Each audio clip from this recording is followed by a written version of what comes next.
morning, my name is Lindsay York, and today I'm going to be presenting to you on the LINC's vocabulary strategy. My general overview, so LINCs is a way of teaching vocabulary through words that students already know. They are able to link words, the new words, to words and definitions that they know, as well as draw a picture. The study that I looked at the most, or where a lot of the information came from, was through the University of Kansas, and it was the book, The LINC's Vocabulary Strategy, which was published by Edwin Ellis.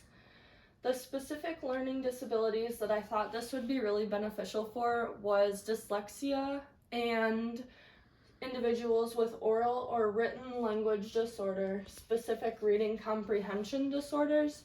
So truthfully, I think that this would help students that just struggle with any kind of learning disability, and these were the ones that I thought would be the best.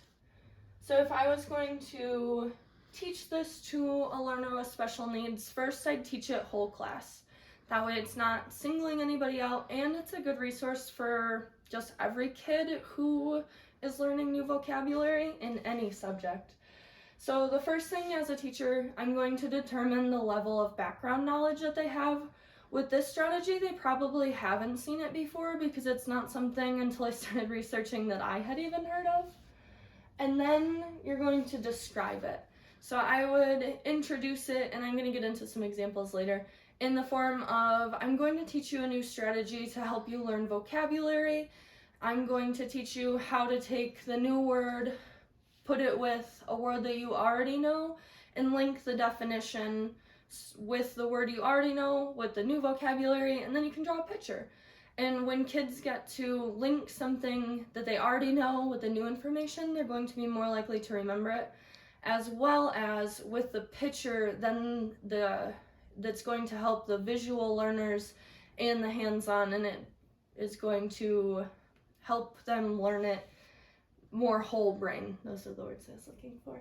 And then I'm going to show this to the whole class through an example. So I would have it up on my smartboard, and I would have, I think my next slide is the picture of this, and then I would fill it in for the new vocabulary. Again, we'll get more into that in my example. And while I'm showing them, I'm going to model exactly how I want them to do it and the best way that it would help them learn. Then I'm going to let the students have a turn to try and make visuals for vocabulary. And while they're doing the practice, I would be walking around and giving feedback, and eventually after they're all done and they've had some time with it, then I'm going to give them even more feedback and see if I think it's right for them. Maybe it won't be, maybe it'll make it harder. Maybe they can't relate the new word to the old word that they thought that they knew.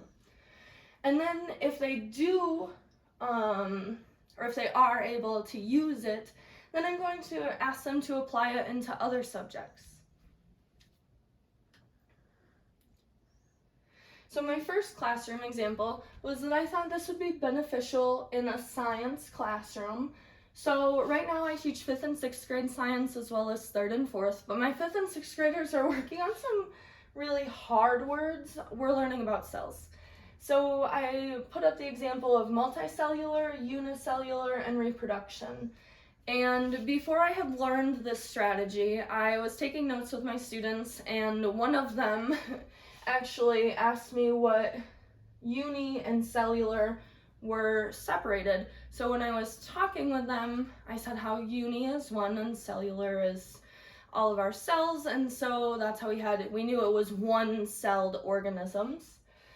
And multicellular was trickier because multi means many, and cellular, again, we were talking about cells, so we had many-celled organisms. And they were really struggling to keep the two separate, so I think that this would have helped them tremendously because they would have been able to see and draw it out and link it to those words that would connect. Finally, okay. Students could link multicellular to multi, meaning multiple. So the term that we would put in number 1 is multicellular. Our reminding word, we would break it up and put multi. This one offers a story, so they could put how, I'm blanking on the words, we'll skip it. The picture, they could draw multiple cells or multiple celled organisms. And then for their definition, I would often have them break this up so that it's split, so that they knew the term and the reminding word. So multi would go down here, meaning multiple, and multicellular would have multi-celled organisms. My other classroom example, I wanted to bring into music, because in music I was thinking how there's a lot of vocabulary that my 3rd and 4th graders hear that they just don't know. So if I had taught this to them in the classroom, then they could take it and apply it into some of their specials, and art and music were 2 of the ones that I was really interested in, especially if the music teacher or the special teacher was willing to let them sit down and try this. So now we're going to start talking about some of the effectiveness. This is from a study that was done in 2011, and it tested students with disabilities and without disabilities. So the students with disabilities, students without disabilities.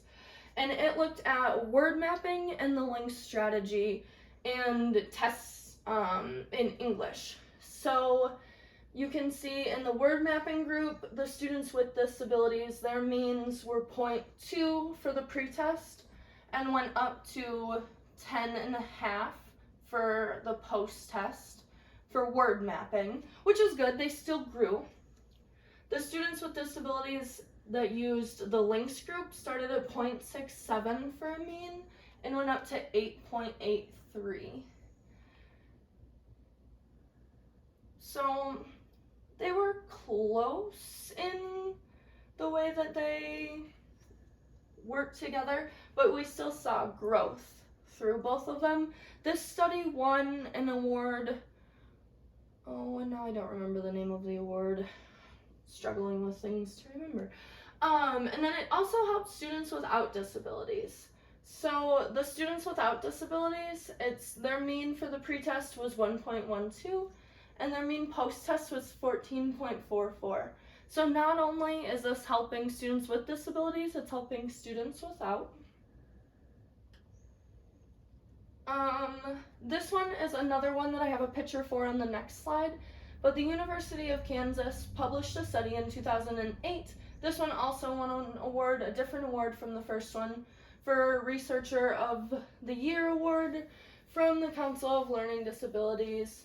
There was 230 students in this study, and they were looking at English as a class, and that's where the study took place. There was 3 groups. There was a control group, there was the LINC study group, and then there was a word mapping group.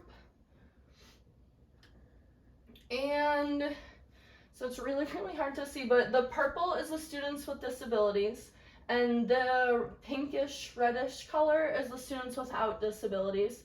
And this is a picture I took right off of the website that I have linked at the end of my presentation.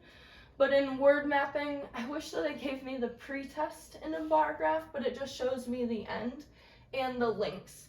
So word mapping, the students with disabilities had a higher score than with the links.